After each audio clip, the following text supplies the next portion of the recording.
Okey, kita tahu juga kita sedia maklum yang kata apa Taeyong ni dia mengubah bola sepak Indonesia itu sendiri sebab Malaysia dan Indonesia pun menggunakan jurulatih yang sama ni pada Korea Selatan, iaitu Shin Taeyong pun pernah melatih tak silap saya Piala Dunia 2018 pun dia yang melatih, pernah kalah Jerman juga masa di Piala Dunia.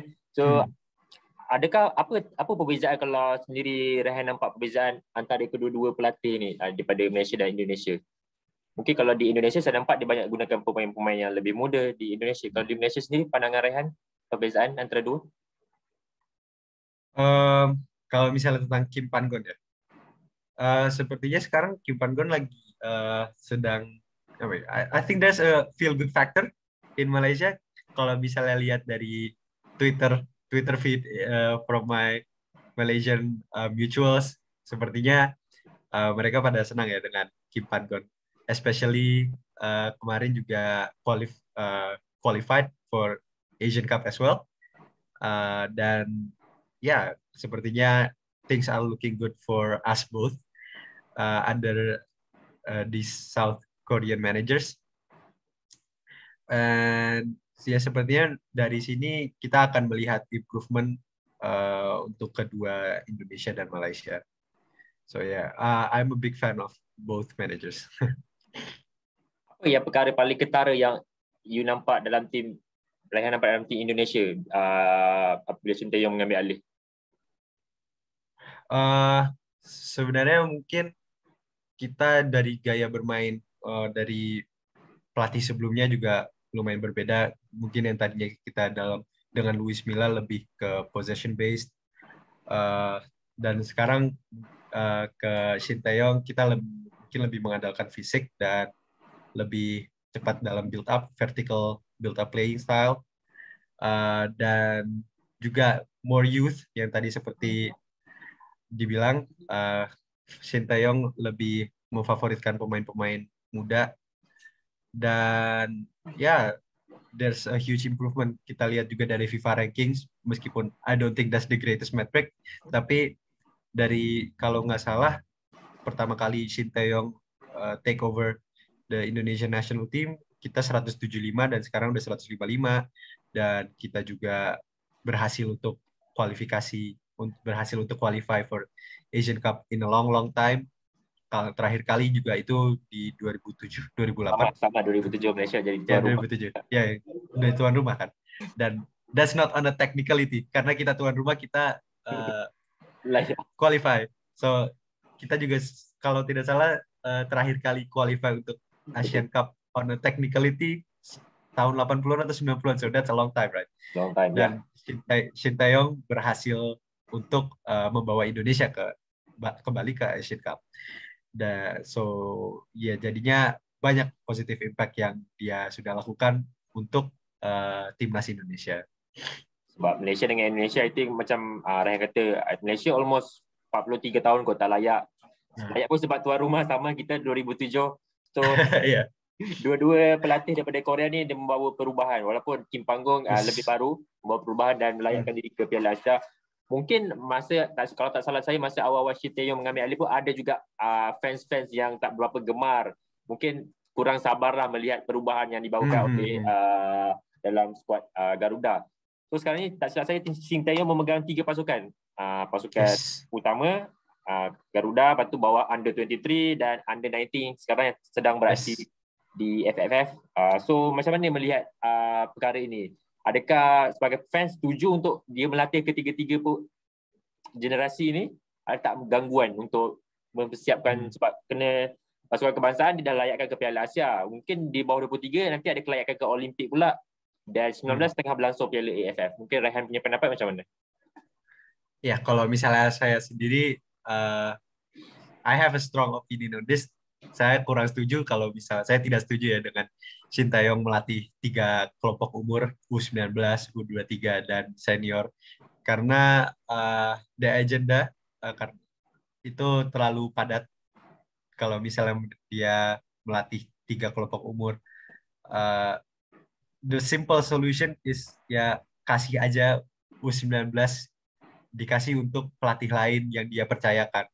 kemarin untuk turnamen Toulon kan Indonesia ikut ya di turnamen Toulon, dan dia memberi Zenan Radonjic, pelatih U19, the job, and he did pretty well. Dan menurut saya harusnya untuk U19 kali ini juga dipercayakan untuk pelatih tersebut yang tadi saya sebut, Zenan Radonjic.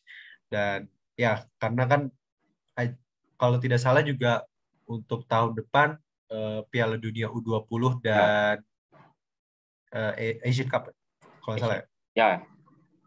Nah ya itu kalau nggak salah perbedaannya hanya cuma beberapa waktu, dan pasti itu juga akan mengganggu preparation for the team karena harus fokus untuk masing-masing tim kan. Tidak bisa gitu juga fokus kedua tim sekaligus, dan itu yang menurut saya I'm not a fan of Shin Tae-yong's decision untuk tetap melatih 3 kelompok umur. Ya, sebab Vietnam punya jurulatih siapa tahu? Park Hang-seo. Pak Hang-seo pun dah melepaskan bawah 23, so mungkin yes, dia sebab dalam melatih skuad senior dah mengambil masa untuk berstudy, so mungkin mengganggu lah. Kalau sebagai fans Malaysia pun rasanya mengganggu sama macam Raihan juga. Okey, kita tahu mungkin fans di Indonesia memberi kesabaran terhadap Shin Tae-yong apabila dia membuat perubahan dalam bola sepak Indonesia. Adakah Raihan rasa fans di Malaysia juga memerlu beri kesabaran kepada Kim Panggun juga dan pihak FAM sendiri, sebabkan di Malaysia saya rasa sekarang ini yang betul-betul pemain asli daripada Malaysia yang beraksi di luar hanya Lokman Hakim dan juga Hadi Fayad. Tapi itu pun tak dapat minit permainan yang sepenuhnya. So macam mana Raihan melihat situasi ini? Mungkin di Indonesia ramai pemain-pemain tulen Indonesia yang beraksi yang ada minit permainan di luar. Kalau misalnya untuk pemain-pemain Malaysia yang misalnya bermain di luar negeri tetapi tidak dapat menit bermain ya, menurut saya itu mungkin kesalahannya ada di dalam saat memilih klub selanjutnya. Karena yang terpenting dari youth development ini adalah di golden age seperti umur 19 sampai 21 adalah menit bermain kan. Dan jika pemain tersebut tidak mendapatkan menit bermain, he cannot improve on his game. Jadi mungkin untuk pemain-pemain tadi, Lukman Hakim, Hadi Fayad, maybe they took a little bit the step was a little bit too high for them. Mungkin kita tahu sendiri juga Lukman Hakim mainnya di Belgia, right? Ke Cafe Kortrijk. Ya, Kortrijk. Ya, pastinya susah untuk challenge di Liga Belgia, dan ya, mungkin yang bisa dilakukan sekarang mungkin cari tim lain yang akan memberikan dia menit bermain. Karena di Indonesia juga pernah seperti itu, mungkin Egy Maulana, dia pertama ke Eropa itu ke Lechia Gdansk di Polandia, but he didn't get any minutes, dan dia di loan ke Slovakia, ke FK Senica, dan di situ dia baru mendapatkan menit bermain. Jadi menurut saya mungkin a loan or a transfer would be the best move for both players, karena yang terpenting untuk mereka adalah menit bermain, in my opinion. Okey, mungkin dah tak banyak soalan. Saya rasa tinggal 2 soalan lagi. Kita tahu Indonesia tahun depan bakal menjadi tuan rumah untuk Piala Dunia bawah 20 tahun. So dengan ada stadium yang baru, Jakarta International Stadium, macam mana mungkin ini satu kebanggaan buat rakyat Indonesia juga. Macam mana perasaan Raihan sendiri menjadi tuan rumah untuk sebagai peminat tournament yang yang paling besar ni untuk bawah 20 tahun? Ya, jujur I'm really excited untuk melihat Piala Dunia U20 di rumah sendiri ya, di negara sendiri. Tapi kalau misalnya secara kalau kita terlalu memfokuskan performa Indonesia di Piala Dunia U20, I think that's a wrong move, karena sebenarnya untuk kelompok umur ini like U19, U20, the most important thing is development, right? Kita seharusnya tidak menilai mereka dari performa mereka gitu. Kalau misalnya mereka gagal pun di Piala Dunia U20, take it as a learning curve, dan jangan terlalu harshly criticize them, karena penyakit orang Indonesia adalah terlalu mengharapkan tinggi atau kepada pemain-pemain muda ini, kepada pemain-pemain di kelompok umur ini. Padahal yang Sama-sama di terpenting Malaysia untuk pun mereka, sama. ya padahal yang terpenting adalah untuk mereka development, right? Jadi ya, it will be a great event karena terakhir kali Indonesia menggelarkan turnamen internasional, I'm not sure, kayak mungkin football 2007 Asian Cup sepertinya yang terakhir. Ya. Setelah itu belum ada lagi, dan karena Indonesia dan Malaysia juga huge footballing nation, kita punya following yang besar mengenai sepak bola. There will be a great environment. Terakhir kali mungkin 2018 Asian Games, dan dari situ juga terlihat animonya atau the excitement was through the roofs. Dan ya mungkin kita juga bisa lihat lagi untuk Piala Dunia U20 nanti. Mungkin dengan stadium yang baru saya dapat tahu juga Indonesia sedang membida untuk menjadi tuan rumah Piala Asia ya 2023 tahun depan, sebab dengan sokongan daripada Presiden Jokowi juga. So kalau Raihan sini melihat ni, adakah bersetuju juga menjadi tuan rumah untuk bawah 23 bawah Piala Asia 2023 tahun depan?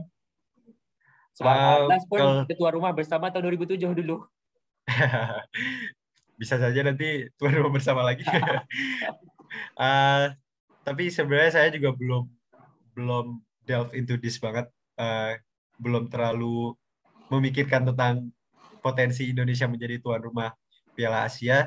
Tapi kalau misalnya dengan menjadi tuan rumah Piala Asia kita tidak divert atau kita tidak melupakan aspek lain yang lebih penting dari pengelolaan atau pembinaan Indonesian football, misalnya seperti pengelolaan liga dan youth development tadi, dan banyak lagi. Kalau misalnya kita tidak mengganggu hal-hal tersebut, dan I support it. Saya mendukung kalau misalnya kita akan menjadi tuan rumah Piala Asia. Tetapi kalau misalnya dengan proses menjadi tuan rumah di Piala Asia mengganggu hal-hal lain, dan I do not support it. Okey. Saya rasa itu saja daripada saya. Banyak saya dapat pengalaman, kita berkongsi idea daripada fans daripada Indonesia. Terima kasih banyak-banyak Raihan sudi luangkan masa dengan Harimau Melaya. InsyaAllah kalau tim kami ke sana, kamu di mana? Bandung kan? Bandung. Di Jakarta. Di Jakarta. Kalau kami ke Jakarta, mana tahu nanti tim kami ke Jakarta, kami akan mungkin bersuah muka, lepak-lepak minum. Ya. Kalau Raihan datang Kuala Lumpur, kita akan invite datang studio. Oke, siap. So, terima kasih Raihan. InsyaAllah kalau ada rezeki kita jumpa lagi. Kita selalu berhubung di Twitter, jangan putus kawan. Yep. Thank you. Terima kasih juga untuk @Harimau Malaya. Terima kasih. Assalamualaikum. Waalaikumsalam. Thank you.